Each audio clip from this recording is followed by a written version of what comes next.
Hey kids, it's Dad, and for today's TommyLog, I want to talk about struggles that we have at home, at school, at work, and how they can probably be tied back to one thing. So if things at home aren't going well, you're kicking the dog, the kids aren't doing what they need to be doing, or at work, you're not finishing this project and your boss is getting mad at you. At school, you're not getting assignments done, or whatever it happens to be, what are some of the key things to this? How can you make these things better?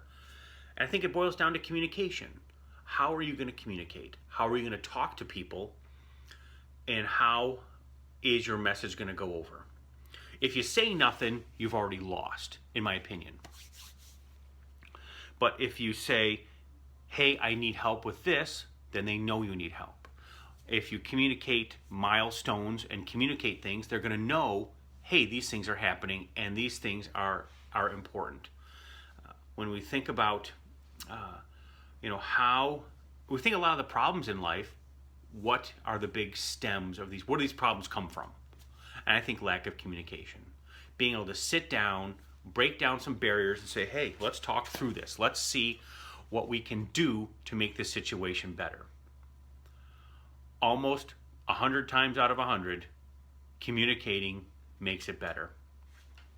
There's the sweetest gal at work, and I can tell that something's not right. I can tell she's really struggling, but I don't know how to help. But at least I shared with her that I know she's struggling and that I don't know how to help, and then she knows, and it's as compassionate as I can be. I'm not really a compassionate guy, but if I open that channel of communication and make her feel loved, I think that's important. I love you, Madeline. I love you, Clara. I love you, Tommy. I love you, Emma. And I love you, Drew. Have a great day, and you can always talk to me. And I think that's key. You can always talk to me.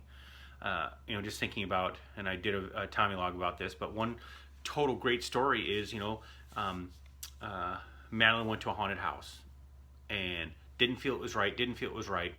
She went, had a horrible experience, but was able to call me. And we're able to communicate through it, and it was an amazing experience. Amazing dad-daughter experience.